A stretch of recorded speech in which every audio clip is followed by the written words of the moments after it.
Le 19 juillet dernier, l'économiste Ashoka Mody de l'université de Princeton, connu pour ses travaux très incisifs sur la dynamique européenne, et Jean-Pierre Landau, ancien sous-gouverneur de la Banque de France actuellement à Sciences Po, ont été invités à débattre sur la pérennité de l'Union monétaire européenne. Ce débat s'inscrit dans le cycle initié entre France Stratégie et le Centre d'études prospectives et d'information internationale. La question outre-politique se double d'une donnée très technique sur la question fiscale et la question donc de la souveraineté des États et de la notion donc, de tous les instruments que l'on a mis en œuvre. Donc la question de savoir si on peut faire suffisamment avec l'Union économique et monétaire telle qu'elle existe. La discussion est partie d'un chapitre du futur livre de M. Mody dans lequel il explique que le processus de création de l'euro est compliqué et que les tensions existantes vont continuer à s'amplifier, ce qui le rend pessimiste sur l'avenir de l'euro. My suggestion on the euro itself is that there be a more decentralized euro, which is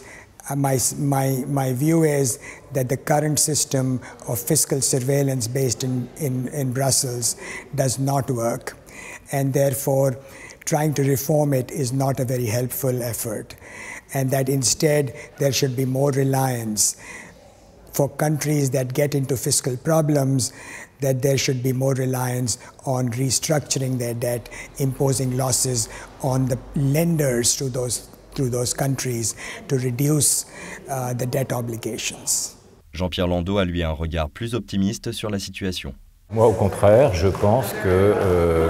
ces tensions ont été surmontées dans le passé, qu'elles ont en réalité, contrairement à ce que l'on peut penser, été beaucoup plus vives dans les décennies précédentes qu'elles ne le sont aujourd'hui, que les crises du système monétaire européen ont été d'une violence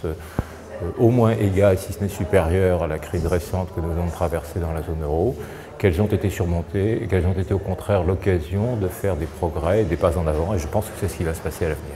Alors que nous venons de passer des élections européennes et qu'un nouveau mandat pour la Commission débute, il s'agit aujourd'hui pour France Stratégie de promouvoir un débat de haut niveau sur les questions européennes et leurs conséquences sur l'action publique française.